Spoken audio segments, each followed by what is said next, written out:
অভিষেক বন্দ্যোপাধ্যায়কে তো নিশ্চয়ই নিয়ে আবেগ আছে, এটা নিয়ে প্রশ্নাতীত।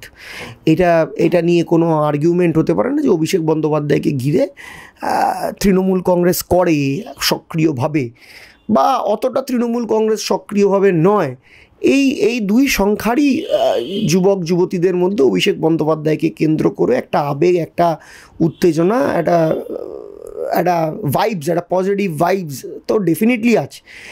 এবং অভিষেক বন্দ্যোপাধ্যায় তো নিশ্চিত চেষ্টা করেছেন ইয়াং জেনারেশনকে ইনক্লুড করা। এই ভারতের মার্ক্সবাদী কমিউনিস্ট পার্টি কটা নেতা ছিল, আজকে দায়ে পড়ে সৃজনদের রাস্তায় নামাতে হচ্ছে, কিন্তু কটা এসএফআইয়ের নেতা, কটা ডিওয়াইএফআইয়ের নেতা সিপিএমকে রিপ্রেজেন্ট করতো। আজকেও বিমান বসু চলেই যাচ্ছে। তো এই যে একটা পলিটিক্যাল ট্রেন্ড ছিল যে ইয়াং জেনারেশন থাকবে না, হ্যাঁ, কারবাইডে পাকানো চুলের লোকজনরা ঘুরে বেড়াতে হবে, এইটা তো অভিষেক বন্দ্যোপাধ্যায় নিশ্চয়ই চেঞ্জ করেছেন। এটা আমার মনে হয় যে এটা আলাদা করে তৃণমূল মুখপাত্র হিসেবে আমার বলা বা রাজনৈতিক কোনো সচেতন মানুষ হিসেবে বলার দরকার পড়ে না, এটা ফ্যাক্ট। এবং অভিষেক বন্দ্যোপাধ্যায় বাংলার রাজনীতিতে যে একটা definite prominent, very very very very very prominent একটা ফিগার হয়ে উঠেছে।